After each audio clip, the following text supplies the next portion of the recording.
मैसूर की तस्वीरें आपको दिखाते हैं जहां पर पीएम मोदी मौजूद हैं। कि मैं सुबह 6 बजे चला गया था। मैंने सोचा था कि मैं समय पर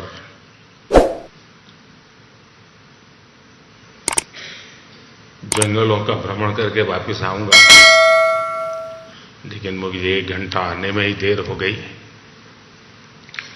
आप सबको इंतजार करना पड़ा। इसके लिए मैं आप सबकी क्षमा चाहता हूं।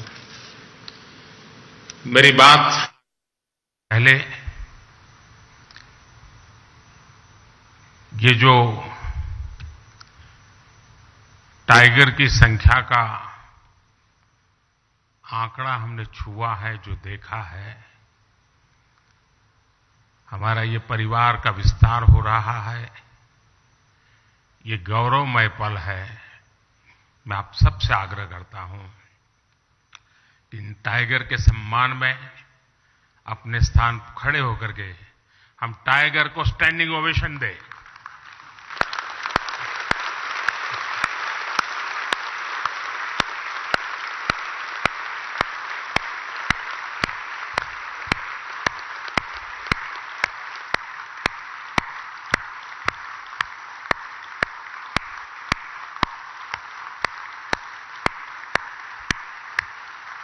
थैंक यू भैया।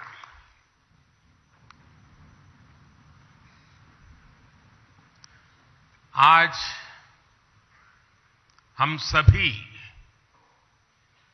एक बहुत ही महत्वपूर्ण पड़ाव के साक्षी बन रहे हैं। प्रोजेक्ट टाइगर को 50 वर्ष हो गए हैं। प्रोजेक्ट टाइगर की सफलता भारत के लिए ही नहीं, बल्कि पूरे विश्व के लिए गौरव का विषय है। भारत ने टाइगर को न सिर्फ बचाया है, बल्कि उसको फलने फूलने का एक बेहतरीन इकोसिस्टम दिया है। यह हम लोगों के लिए और भी सुखद है कि जिस समय हमने अपनी आजादी के 75 वर्ष पूरे किए हैं, उसी समय दुनिया की करीब करीब 75% टाइगर पॉपुलेशन भारत में ही है। ये भी संयोग है कि भारत में टाइगर रिजर्व भी 75,000 वर्ग किलोमीटर का, और बीते 10-12 वर्षों में टाइगर पॉपुलेशन भी 75% बढ़ी है। ये सभी के प्रयासों से संभव हो सका है, और इसके लिए मैं पूरे देश को बहुत बहुत बधाई देता हूं। साथियों, आज विश्व भर के वन्य जीव प्रेमियों के मन में ये सवाल है, जब अनेक टाइगर रेंज देशों में उनकी आबादी स्थिर है या आबादी घट रही है, तो फिर भारत में तेजी से बढ़ क्यों रही है? इसका उत्तर है भारत की परंपरा, भारत की संस्कृति और भारत के समाज में बायोडायवर्सिटी को लेकर, पर्यावरण को लेकर जो हमारा स्वाभाविक आग्रह है, और वही सफलता के अंदर छिपा हुआ है। हम इकोलॉजी और इकोनॉमी में कॉन्फ्लिक्ट नहीं मानते, बल्कि दोनों के बीच कोएग्जिस्टेंस को महत्व देते हैं। हमारे यहां टाइगर से जुड़ा हजारों वर्ष पुराना इतिहास है। मध्य प्रदेश में पाई गई 10,000 साल पुरानी रॉक आर्ट्स में टाइगर के चित्र पाए गए हैं। सेंट्रल इंडिया में रहने वाले, भारिया और महाराष्ट्र में रहने वाले वर्ली जैसे देश के अनेक समुदाय टाइगर को पूजते हैं, वर्शिपर। हमारे यहां अनेक जनजातियों में टाइगर को अपना बंधु माना जाता है, भाई माना जाता है। और टाइगर मां दुर्गा और भगवान अयप्पा का वाहन तो है ही। Friends, India is a country where protecting nature is a part of culture. This is why it has many unique achievements in wildlife conservation. With only 2.4% of the world's land area, India contributes about 8% of the known global diversity. India is the largest tiger range country in the world. With nearly 30,000 elephants, we are the largest Asiatic elephant range country in the world. Our rhino population of nearly 3,000 makes us the largest single-horned rhino country in the world. We are the only country in the world to have Asiatic lions. The lion population has increased from around 525 in 2015 to around 675 in 2020. Our leopard population went up by over 60% in just 4 years. The work being done to clean up rivers, such the Ganga, has helped biodiversity. Some aquatic species that were considered to be in danger have shown improvement. These achievements are all due to people's participation and culture of conservation. Sabka prayas. For wildlife to thrive, it is important for ecosystem to thrive. This has been happening in India. While celebrating 75th year of independence, India added 11 wetlands to its list of Ramsar sites. This took the total number of Ramsar sites to 75. Forest and tree cover are also increasing. India added over 2,200 square kilometers of forest and tree cover by 2021 when compared to 2019. In the last decade, the number of community reserves increased from 43 to over 100. In a decade, the number of national parks and sanctuaries around which eco-sensitive zones were notified increased from 9 to 468. साथियों, wild life conservation के इन सभी प्रयासों में मुझे गुजरात के अपने लंबे अनुभव का भी लाभ मिला है। मैं जब गुजरात का मुख्यमंत्री था तब ने लायंस पर काम किया था। वहीं मैंने सीखा कि किसी वन्य जीव को बचाने के लिए हम सिर्फ एक भौगोलिक दायरे में सीमित नहीं रह सकते।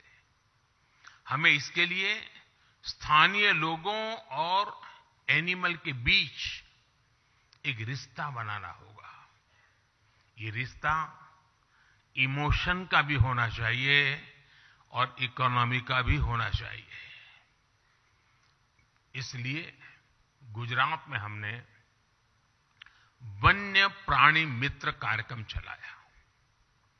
शिकार जैसी गतिविधियों पर निगरानी रखने के लिए ये व्यवस्था शुरू की गई।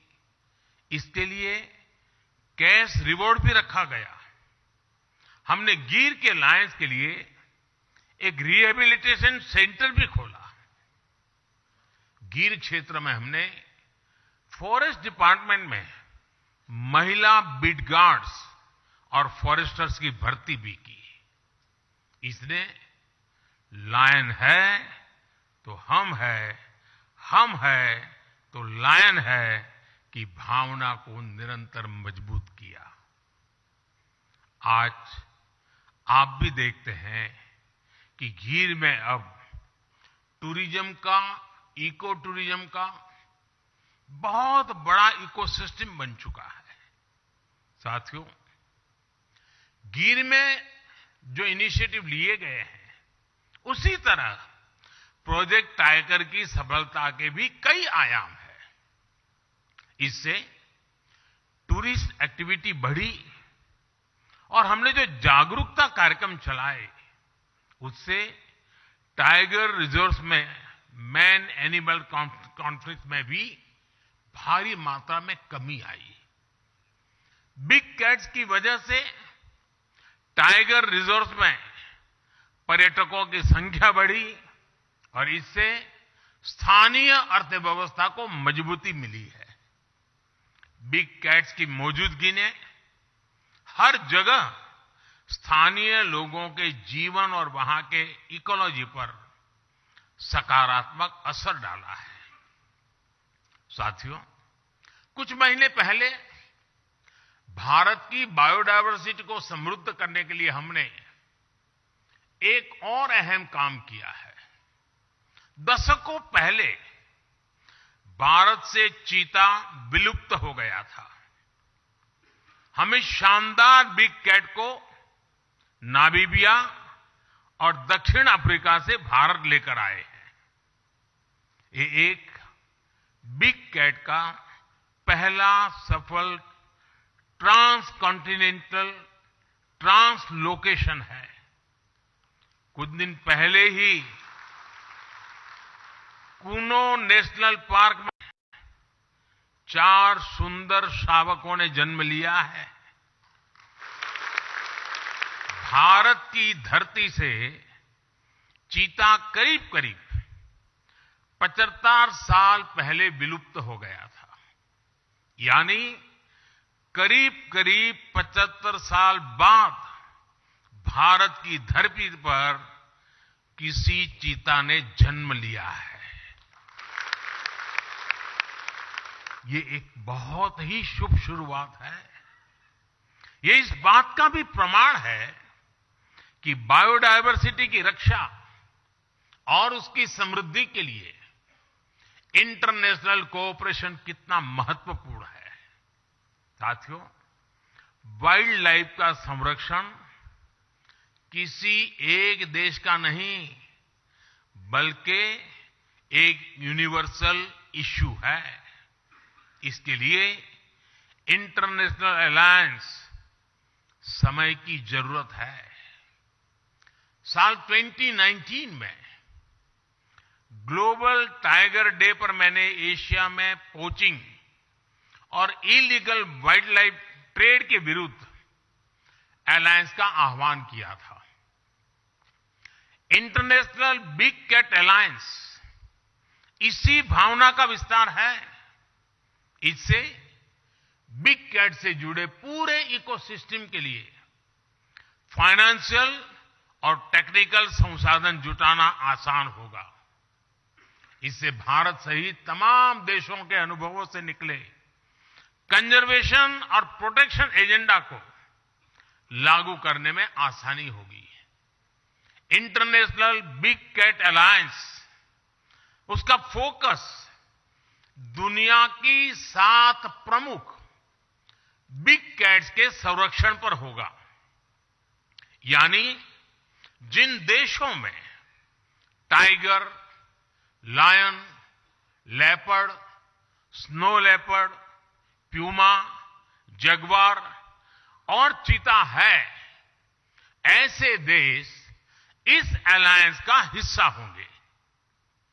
इस अलायंस के तहत सदस्य देश अपने अनुभव शेयर कर पाएंगे, अपने साथी देश की ज्यादा तेजी से मदद कर पाएंगे। ये अलायंस रिसर्च, ट्रेनिंग और कैपेसिटी बिल्डिंग पर भी जोर देगा। हम साथ मिलकर इन प्रजातियों को विलुप्त होने से बचाएंगे, एक सुरक्षित और बेहतरीन इकोसिस्टम का निर्माण करेंगे।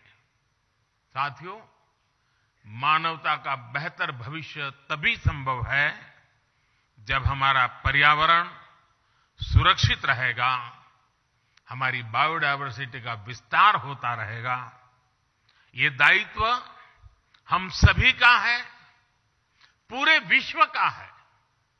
इसी भावना को हम अपनी G20 अध्यक्षता के दौरान निरंतर प्रोत्साहित भी कर रहे हैं। G20 का motto one earth, one family, one future यही संदेश देता है।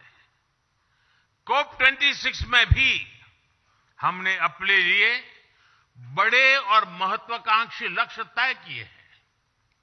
मुझे पूरा विश्वास है कि आपसी सहयोग से हम पर्यावरण संरक्षण के हर लक्ष्य को प्राप्त करेंगे। साथियों, इस कार्यक्रम में जो विदेशी अतिथि आए हैं, जो दूसरे राज्यों से यहां हमारे मेहमान आए हैं, उनसे मैं एक और बात भी कहना चाहता हूं। आप सभी को यहां एक और लाभ जरूर उठाना चाहिए। ये जो सह्याद्री का क्षेत्र है, वेस्टर्न घाट का क्षेत्र है, यहां अनेक ट्राइब्स रहती हैं। वे सदियों से टाइगर सहित हर बायोडायवर्सिटी को समृद्ध करने में जुटी है। उनका जीवन, उनका कल्चर पूरी दुनिया के लिए बहुत उत्तम उदाहरण है। प्रकृति से जितना लिया उतना ही प्रकृति को लौटाया। ये बैलेंस कैसे काम करता है, वो हमें यहां सीखने को मिलता है, इस आदिवासी परंपरा में देखने को मिलता है। यहां आने से पहले मेरी ऐसे अनेक साथियों से बातचीत भी हुई है और इसी कारण मुझे आने में भी देर हो गई। जिस द एलिफेंट विस्परर्स डॉक्यूमेंट्री को ऑस्कर मिला है, वो भी नेचर और क्रिएचर के बीच के अद्भुत संबंधों की हमारी विरासत को दर्शाती है। मिशन लाइफ यानी लाइफस्टाइल फॉर एनवायरनमेंट के विजन को समझने में भी आदिवासी समाज की जीवन शैली से बहुत मदद मिलती है। मेरा आग्रह है कि आप हमारे आदिवासी समाज के जीवन और परंपरा से कुछ न कुछ जरूर अपने देश, अपने समाज के लिए लेकर के जाएं। एक बार फिर आप सभी का इस आयोजन में आने के लिए बहुत बहुत आभार व्यक्त करता हूं।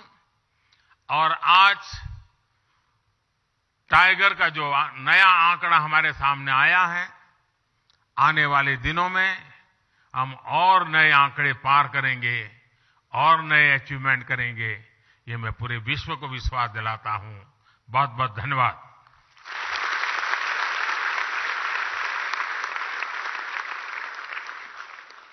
माननीय प्रधानमंत्री जी का हार्दिक धन्यवाद। कॉल करेंगे और बोलोगे।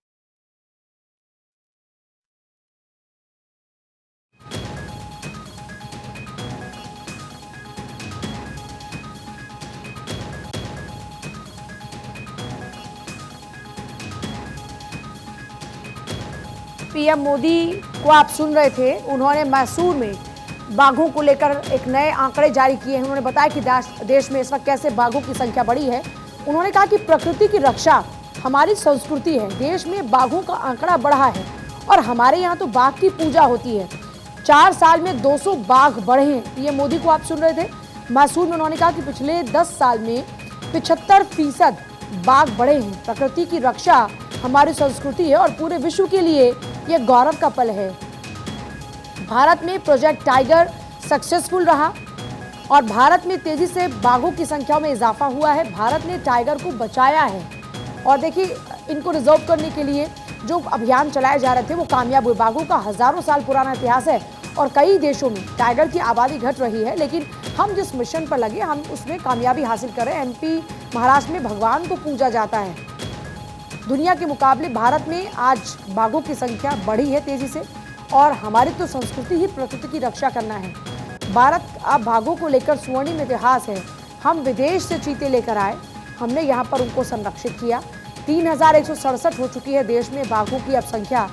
स्थानीय लोगों का वन्य जीव से जुड़ाव बहुत इंपॉर्टेंट है। कर्नाटक दौरे पर हैं पीएम मोदी और पीएम मोदी ने नया आंकड़ा जारी किया है जो कि बढ़कर 3167 हो चुका है। यानी देश में बाघों की तादाद अब 3000 पार है। 2022 के आंकड़ों के मुताबिक देश में 3167 ये आंकड़ा है। देश में बाघों की संख्या बढ़ रही है और ये हमारे लिए गौरव का पल है। 2022 में स्टेटस ऑफ टाइगर्स 3167, 2006 में 1411 थी, 2010 में 1706 हुई। धीरे धीरे इसमें इजाफा हुआ। 2014 की बात करते हैं तो सीधे 1706 से 2226 हुआ ये आंकड़ा और उसके बाद 2018 में 2967 हुआ। 2967 के बाद में अब ये आंकड़ा 3000 पार हो चुका है। 2022 में यही आंकड़ा बढ़ा और ये आंकड़ा बढ़कर हो गया 3167। तो देश में इस वक्त जो बाघों की संख्या है वो है 3167। 2022 का ये स्टेटस ऑफ टाइगर्स और पीएम मोदी ने इस मौके पर कहा कि कैसे ये हमारे लिए गौरव का पल है।